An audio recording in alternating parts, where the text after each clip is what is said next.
Nous avons avec nous William Huffman, qui travaille avec le West Baffin Eskimo Cooperative, qui est une coopérative d'artistes inuits, et qui sera en discussion avec Catherine Bédard, qui est notre commissaire à nous du Centre Culturel Canadien. Nous sommes extrêmement chanceux d'avoir une telle expertise ici chez nous. Donc sans plus tarder, je vous passe la parole. Merci Catherine. William, bienvenue. Alors, effectivement, par rapport au début de la soirée, ça va être assez intéressant de finir sur un petit point de la planète.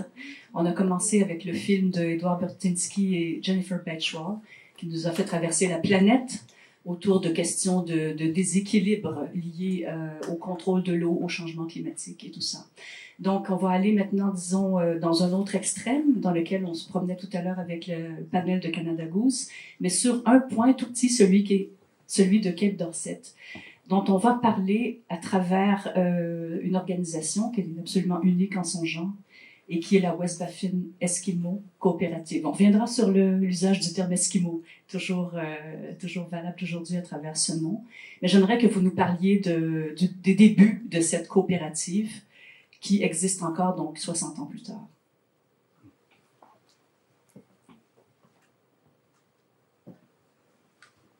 Merci Catherine, merci à tous. It's a pleasure to be here and a pleasure to talk about something that has become very important to me. My work with the West Baffin Eskimo Cooperative, my work in Cape Dorset, Nunavut, and this is a very good example of my professional life. I live between Toronto and Cape Dorset a lot of the time. My head office is in Cape Dorset, Nunavut, and the office where I'm based, which is a satellite, is in Toronto. This is 2,500 kilometers difference between the two places. And so you imagine, when I have to do a meeting with my board of directors, I have to travel 2,500 kilometers to have that meeting. And the meeting is in Inuktitut, and it is in the middle of often a blizzard. And so for me, it's been an interesting dichotomy in a way, being based in an urban center and being into the north many times during the year. And Catherine, you and I have talked a lot about, the history of the organization, the genesis of the organization. I think it may be interesting for us just to look at some images that illustrate, what this place is all about, and then to talk about what the organization has done for the community and the region that it resides. This is an image from the 1950s of Cape Dorset. And I'm going to show you an image that I took last year of Cape Dorset from almost exactly the same angle. And there you go. And things have changed certainly, but not a lot has changed. And when you realize the challenges of building in the north, the challenges of urban development in the north, there's not a lot you can do. Houses are a particular scale. Businesses are a particular scale. Things stay a particular scale. So for me, to look at the nostalgic and the vintage photographs of Cape Dorset and to see what I experience now, there is a very clear connection. This is an image of, and these are from the archives of the West Baffin Eskimo Cooperative. This is a typical home from, again, the 1950s, an Inuit family you can see around the dinner table.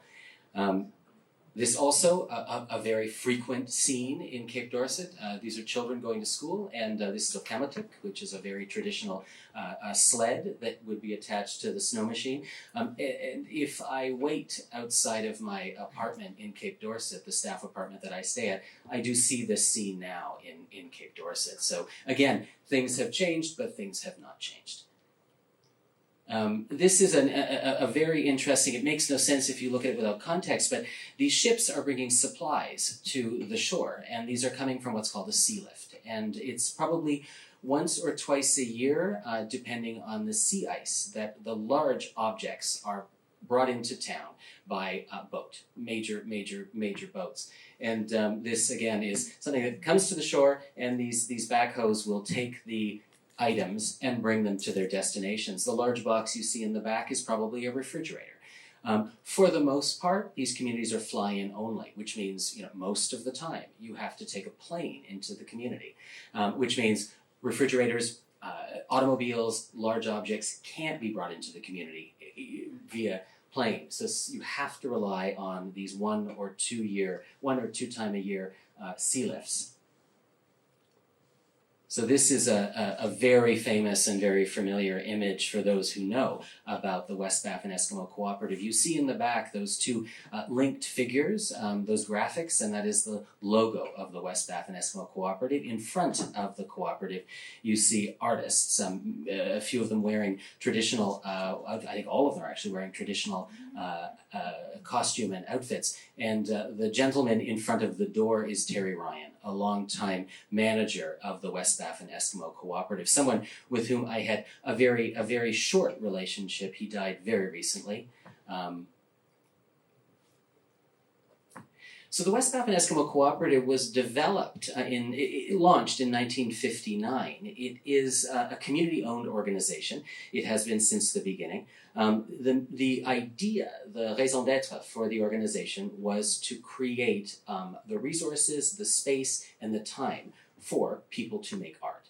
So if you can imagine, determining what a major industry could be in Cape Dorset, what could sustain a community in Cape Dorset, what would generate revenue for the residents of Cape Dorset, and the determination was it was art. And this is James Houston, who saw the potential in this community. James Houston, who was charged with trying to determine what could sustain this community. And after research, it was arts and culture. And I can't imagine another narrative anywhere where that exists, that the determination is that visual art would be the thing, that the industry that would sustain the community. And here you see an example of, again, from the 50s or early 60s, an image of the print studio in Cape Dorset.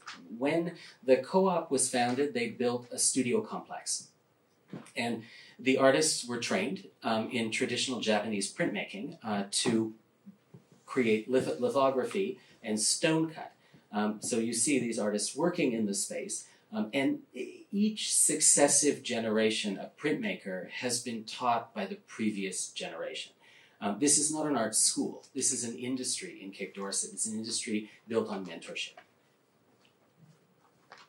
And here you see James Houston, and he's looking at a stone cut with an artist, and they're negotiating what needs to be done, what needs to be refined. Here's an artist pulling a print off of a stone cut, and if you notice, this is a piece of stone. And if you know what a lino cut is or a wood cut, this is the same process, except they're using stone. And if you can imagine the arduous process in order to create a matrix from stone. And I've visited in 1 month and seen the beginnings of a stone cut, and 3, 4, 5 months later, the stone cut is finally finished and ready to print. It's an arduous process, but again, adapted for the materials that were found regionally. And these are artists inking a litho stone. And it's interesting because people ask me all the time, oh, well, the printmaking process, this must be an ancient process that was developed, millennia ago. This process was developed in the 1950s. The Inuit art history is a very short one when we think about it. And I keep comparing at the height or the beginnings, the fever of Inuit art in the beginnings is around the same time that the abstract expressionists were working in New York City. So the genesis of this is a very, very short term. However, when you think about 60 years, we are celebrating 60 years in 2019, in 60 years, this has gone from building capacity, introducing and building capacity to make art in this community in the North to something that is internationally recognized. That's kind of a remarkable genesis. But is it, would you say that, est-ce que tu mets ton... You're going to have to do that all the time. Mais quand même, est-ce que tu dirais qu'il y a une singularité complètement pour Cape Dorset par rapport aux autres communautés du Nunavut, de ce qu'on appelle maintenant le Nunavut depuis le tournant du 21e siècle? Est-ce que c'est un cas unique, isolé? Et pour quelles raisons? Parce qu'on entend parler d'autres arts inuits, d'autres artistes, de cinéastes notamment, de chanteurs, de d'autres communautés inuites. Ici, le cas est totalement singulier. Et donc, comment expliquer ça? Comment expliquer que c'est là que ça s'est passé? Et que ça a marché, en fait. C'est-à-dire que c'est un modèle qui aurait pu ne pas fonctionner, celui fondé par M. Houston. It's a very good question, and not one that I have perhaps a good answer to, but I will try. I think in Cape Dorset, the genesis of the cooperative, it's an important institution within Cape Dorset, and it's, again, I mentioned, one where the community has such an investment.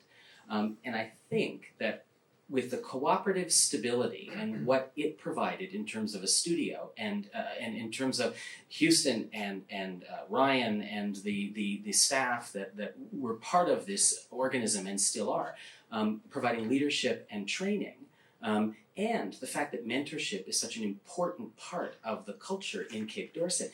And I say this because there are other studios, certainly in other places in the north, that have not had the longevity or the strength that Cape Dorset and the West Baffin Eskimo Cooperative had. And so for me, I try to parse out what are all the requisite components that make something successful. And yes, you need to have the stability, you need to have the resources, you need to have the place to make the work.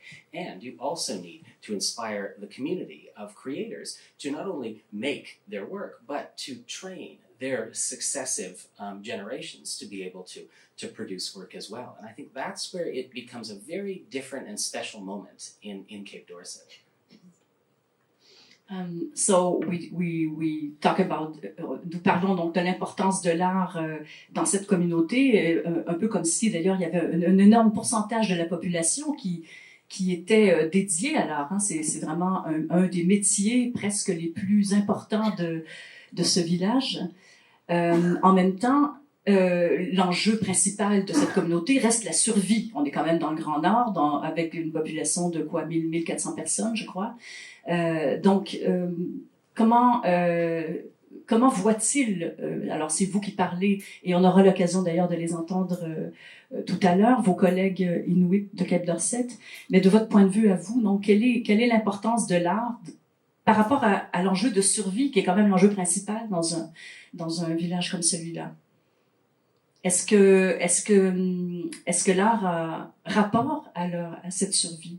Ou alors est-ce un métier complètement à part? Parce que vous avez l'air de dire quand même aussi que c'est un des apports économiques les plus importants de la communauté.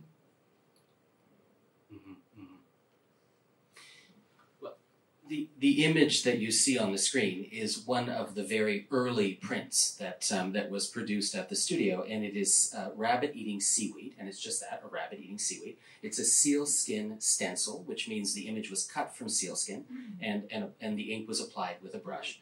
And the reason I show this is it's Kunoyoak Ashevak, and of course Kunoyoak has had a major exhibition here at the Centre Culturel. And I remember there was a quote. I'm the former executive director of the Inuit Art Foundation and the publisher of the Inuit Art Quarterly, and we produced an issue on Kunoyoak. And there was one quote that I remember from an article that we wrote about Kunoyoak. And she said, "I never dreamed I'd be an artist. I just knew I had to feed my family." And so when you think about what art and culture has done in Cape Dorset, not only has it given an opportunity for people to express themselves, it has been the language that the North has been able to use in the world to inform people about not only the remarkable and magical that happens in the North, but also the challenges in the North. And, the artists from the very beginnings talked about in their work visually some of the things that were challenging, some of the reasons that it was hardship to live in the North. Also, in the case of Kunoyoak portrayed the beauty of the North. So it was a means of communication. And in terms of your question about survival, that is about how does one communicate, a history? How does one communicate a perspective? Well, this has been the language through visual art that the community has been able to do that. On the other side of it, this is one of the very few communities, I think, in the world where you will find so many people who generate revenue off of their art that sustains themselves. And the number of artists that I work with who are full-time artists, where does that happen? Half the time you can never find an artist who is making enough work because they are teaching school or they are, 3 or 4 part-time jobs. I mean, in Dorset, it is very common to find an artist who is, devoted entirely to art practice. And again, it's the stability of the co-op that allows that to happen. The job of the co-op, and in many ways people say to me, Do you represent excellence? Yes. Do you represent, the cutting edge? Sure. But what we also represent is a moment where we can provide people, we can provide the citizens of Cape Dorset, those who are interested in the creative industry, a means to live and to make that expression. And that's a really important part of the cooperative. And so, there is this notion that yes, we are certainly, the motivation is arts and culture, but we're there as a community. We're there as a community service, we're there as a community resource, we're there as a community empowerment. So we will talk a bit later about the new ways of diffusion of the art today, because this has changed, I guess, since in the last decades. Et je vais faire un petit switch en français, si tu permets. Mais quand même avant, je pense que vu que la soirée porte quand même sur la question du changement climatique et des nouvelles alliances qui peuvent être ou qui ont été créées dans ce contexte, je voulais demander donc à Cape Dorset, y a-t-il des changements majeurs que tu peux identifier qui justement on change complètement maintenant le rapport de la communauté au monde. Je sais qu'on parlait de l'accès par l'eau, pour revenir à l'eau dont on parlait pendant toute la soirée. L'accès, les nouveaux accès que permettent, pour le meilleur et pour le pire, la fonte des glaces, est un changement majeur pour le village de Cape Dorset et donc aussi pour, j'imagine, la diffusion de l'art et sa connaissance.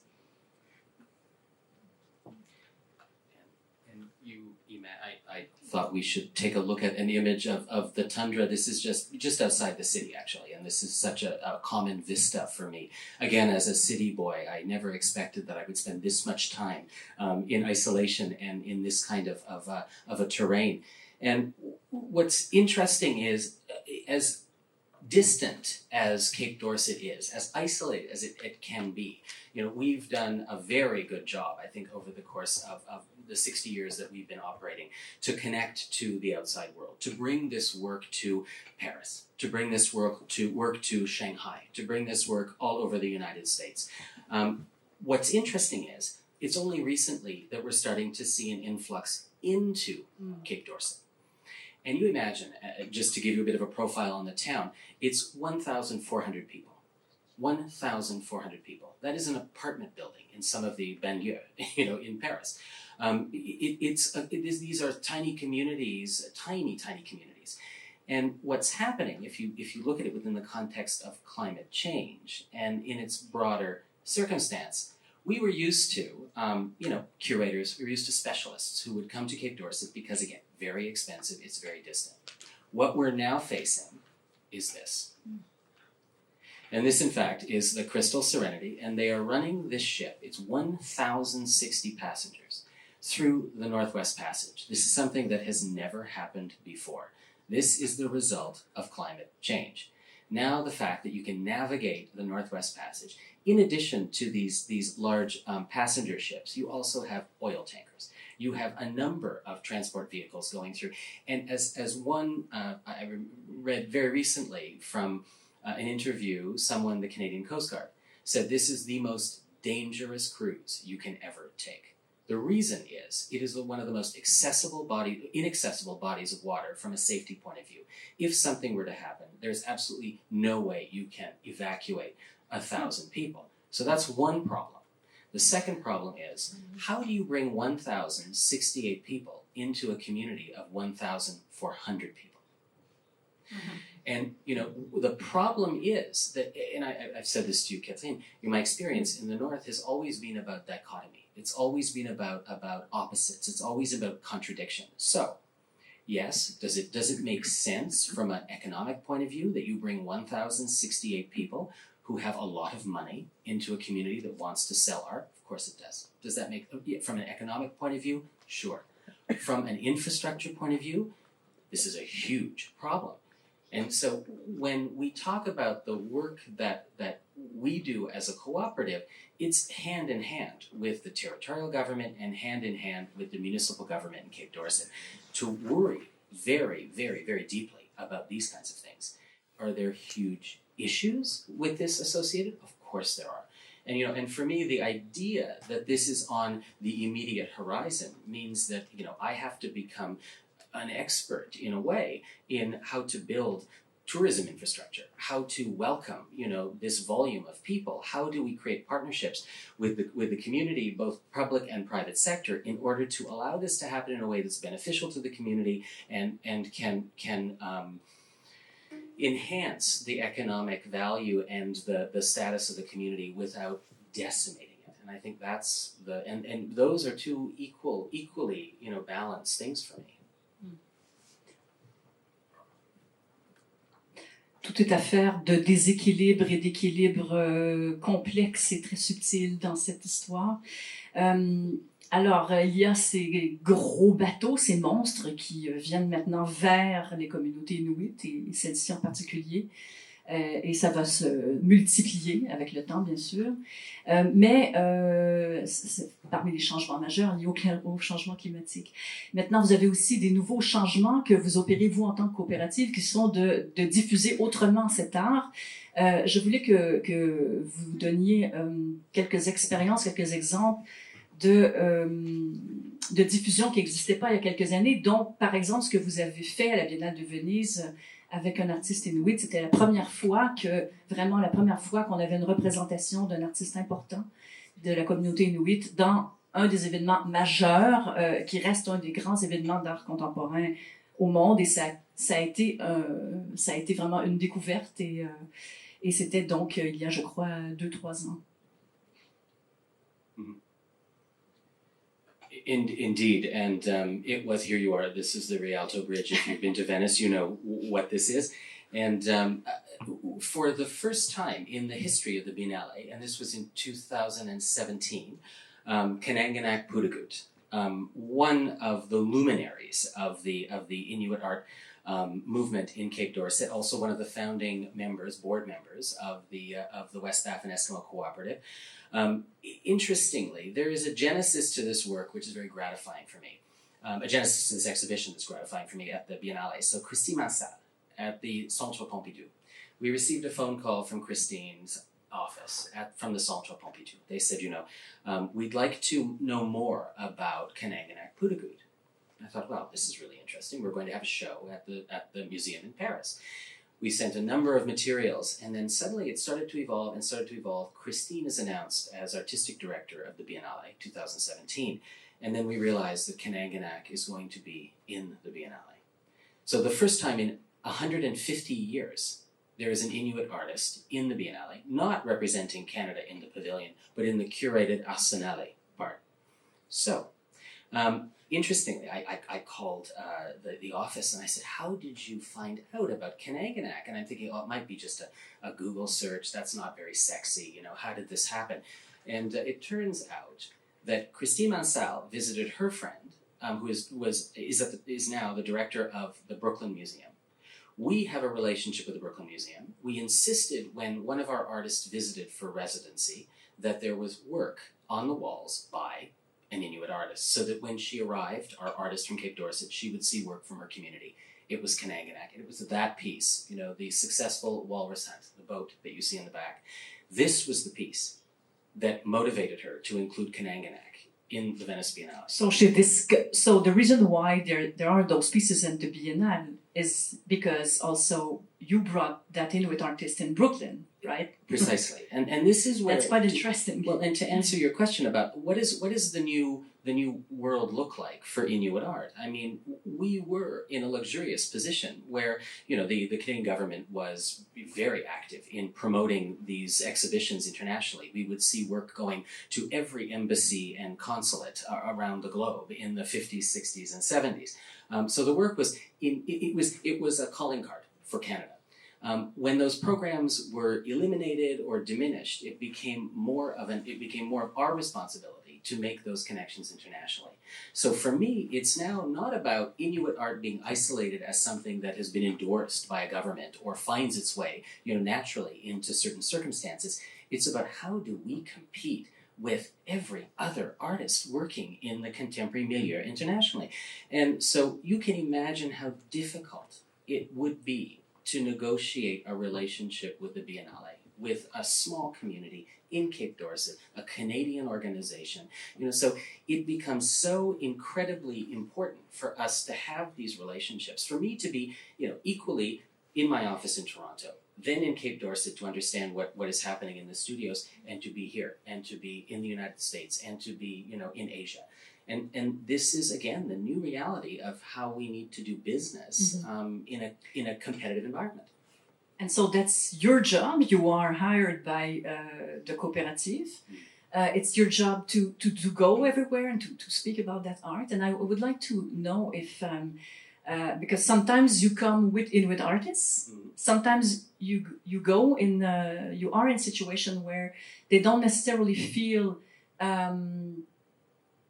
that they should be there. You had some experiences that you told me that are quite interesting because, and I would like you to maybe speak about that. It's not what I mean is it's not necessarily that they want themselves to go everywhere. They want their art to be distributed, diffused, see everywhere, but it's something else also to go for them to go there on the stage and speak about their art the way we used to do. It's very complex when you deal with artists from Cape Dorset because it is expensive. So pragmatically, it's expensive, it's a distance. You're dealing with individuals who may have a second language, English is a second language, Inuktitut being their first language, or they may be unilingual Inuktitut speakers.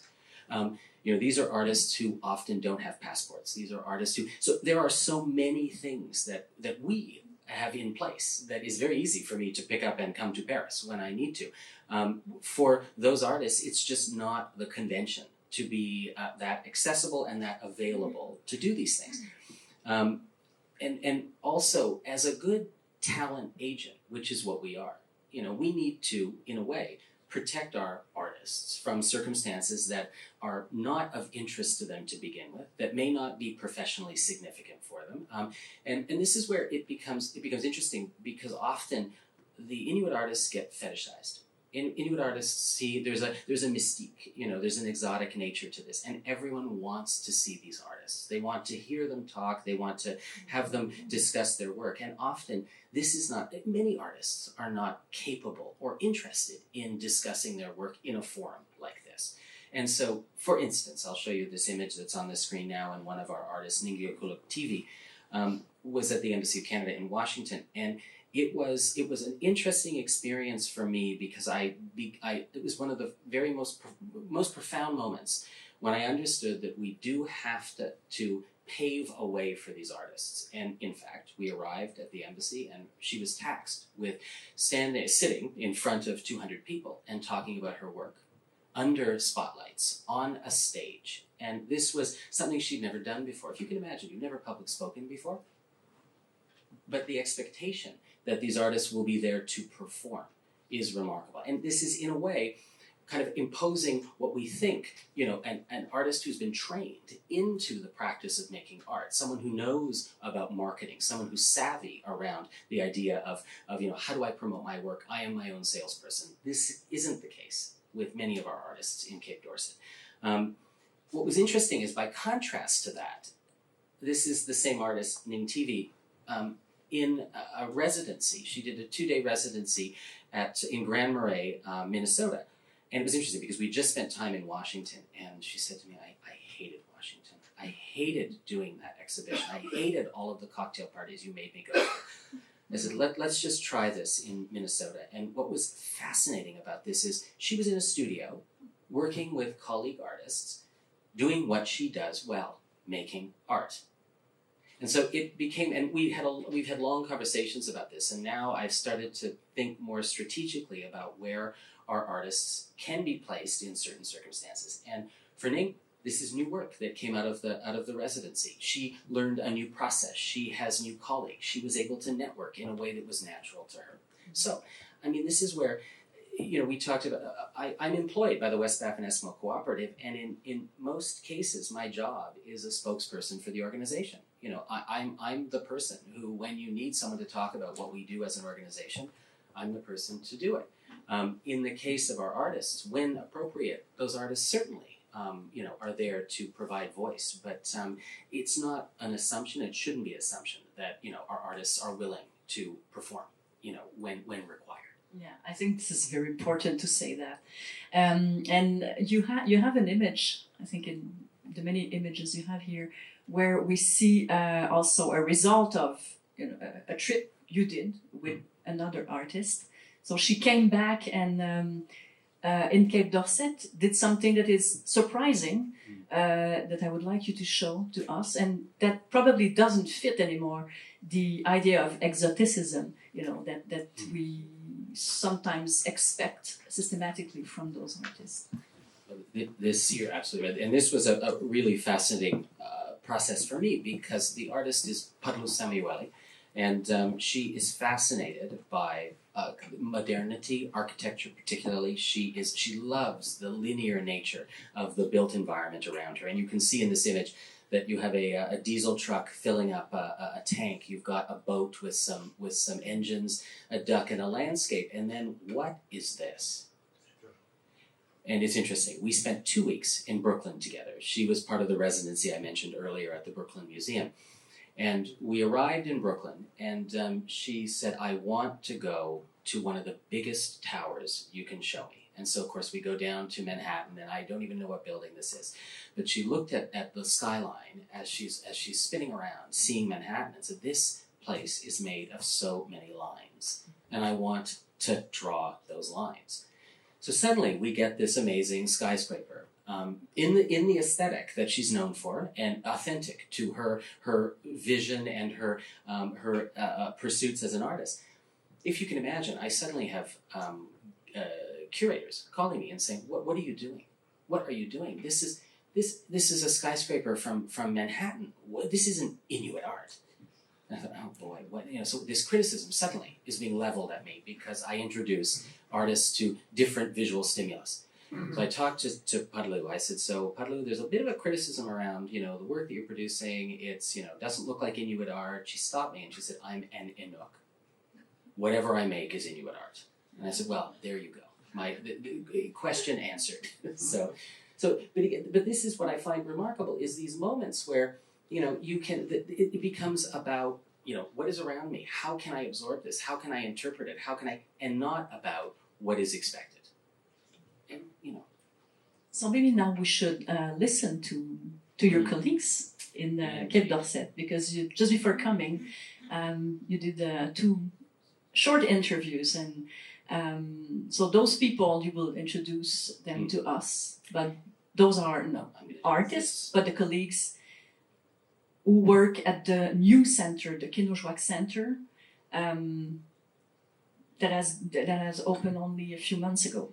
Indeed. And the first person is Jomi, who is a colleague of mine. He works for the West Baffin Eskimo Cooperative. And you will hear the way that I've structured this, and let's hope that the AV works, that you will hear him answer the first question in English, and you will see, or in Inuktitut, and you will see the English translation on the screen, and then the following responses will be in English. So let's just, and Jomi is the assistant studio manager at the West Baffin Eskimo Cooperative. He's someone who works very closely with the artists. He's somebody who has been in several roles, as you'll hear, at the West Baffin Cooperative, and someone who also has been an ambassador for the community in many circumstances when we do need someone to speak on behalf of the Inuit artists of Cape Dorset and the Inuit community of Cape Dorset. So let me just see if this will work.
Well, my typical day at West Baffin Eskimo office is first thing in the morning. I do entries on my yesterday's purchases for carvings or drawings, and after that I continue to welcome people in and do work with the artists, local artists who's doing drawings, and also work with the printers here, foam cutters, and lithograph people. And welcoming people from other community or other parts of the world. So it's typical day is kind of different each day. Well, just at the moment, was having Terry around here, Ryan, who's co-founder of West Baffin Eskimo Club. When I started working for back in '83 as a trainee for Jimmy and Terry. One thing came up that people wanted to fundraise for cultural center, but as you know, the previous government was going for it, but election was on, so new government came up, so everything should be changed every time there's a new election on. But the best thing that ever happened to me in this moment is the culture center, because it has been a long time dream of Cape Dorset people to have their work show off to the people around the world, and they get a chance to show their own work in Cape Dorset. So that's the biggest memory I have with the club right now. I think the most important is our apprentices working in the same building. They get to communicate what they want to do instead of having to walk across the street at Old Living Gladly. So plus it's very good for the management to have both printers in the same building. So and we have this lovely place for local artists to work on. So there's quite a bit of improvement in working relationships. And also work areas. So there's quite a bit of improvement in organization and stuff, doing good stuff here and there. Plus we have a little cultural center at the back of the building, so that helps too. So I think in the long run down the road, KCC will continue to upgrade or continue to show off work to other people in town, not only people, but to the visitors also.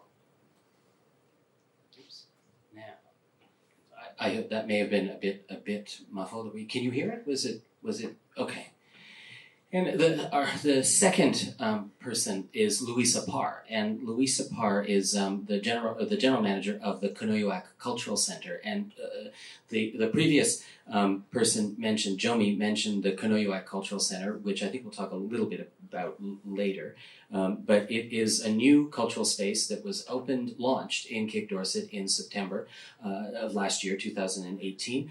It is a 10,000 square foot, quite beautiful center. It is state of the art. It is something that, in fact, when I saw and followed the blueprints as the place was being developed and then the construction began, I never thought this was possible in the Arctic, and it is a remarkable feat. So Louisa will talk a little bit about what she does as the manager of the cultural center.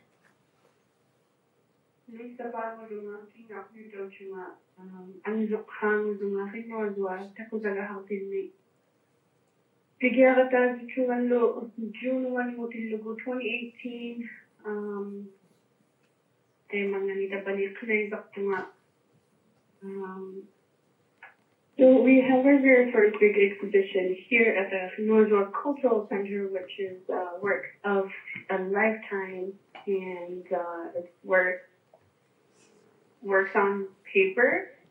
We do have some original drawings of Northwest Ashibak, along with some prints done by lithography and stone cards. This exhibition has been ongoing since our opening since I started in June, I have ran 6 successful elders programs. So what that program is, where elders are able to come here and watch some local documentaries done in Cape Dorset, with some country food like seal, fish, geese, and some fresh fruits and vegetables, and as well as coffee and tea. They are able to come here and communicate with each other. This program has been, from what elders have said, has been great to them because sometimes they don't have a lot of places to go, or they don't go out to visit too often. And when they come here to the cultural center, this is a way for them to interact with each other. But while doing that, I, as the manager of the cultural center, I document some of these programs and take photos, take notes of the way the traditional life was in 50s and 60s, going back to the 50s and 60s, sorry.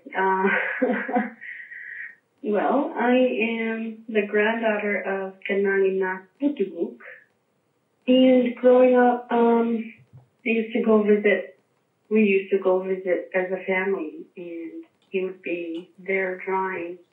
And over the years, as I've gone to different galleries, and actually I went to his first solo exhibition in Vancouver. I happened to be there for the Olympics volunteering, and he was there. So I got to see his first solo exhibition at the Marion Scott Gallery. That's when I really started finding out that just how much my grandfather was very well known around the world. Because I did grow up watching him draw, or, I only knew him as a grandfather and never this a famous person. So there we are. And you may wonder why they're recorded. It's because it's about 4:30 in the morning in Cape Dorset, so it became a little bit impossible to get people on the phone. So they work at the new Kenojwak Center. Maybe to finish, can you show some images of that very impressive new facilities? And because this is really the major event that happened recently in Cape Dorset. And you imagine, I mentioned earlier that construction is such a problem in Dorset. Wow. Because everything needs to be, everything needs to be transported in, and it has to be only once or twice a year on sea lift. So you imagine, every single thing you see here was on a big freighter brought into Cape Dorset. And this center, here's the facade of the center. And this gives you a sense of the modernity of the building and the scale of the architecture. Again, this is an entranceway that you would find in any museum or community center anywhere. The main exhibition space. This is a second exhibition space that is dedicated to the art of Cape Dorset. So always on the walls you'll see work by artists from the studios. These are examples of the studios. Again, these places that are, the only reason you know you're in Cape Dorset is you look through those windows and you see the Arctic Ocean. You could be anywhere without that vista reminding you. And Catherine, this is an image that I think both you and I like. This is at the community opening of the center. We had 500 people from the community. 500 people. The third. Exactly. Well, from a population of 1,400, 500 showed up for this opening. And I was astonished. I walked out. I was so busy doing things. I had no idea what was happening outside of the building. I walked out just to get a breath of fresh air, and I looked at it. There's a lineup of people around the building to get in. So it was a remarkable moment. And I think there will be more remarkable moments as this center, determines what it can do and how it can benefit the community and how it can welcome, those from outside, both from an exhibition point of view and from a visitor point of view. Thank you very much, William. Maybe if there are a few questions, we can take them, and after, I think we will have to end that great evening. Alors, s'il y a des questions à William, pour profiter de sa présence.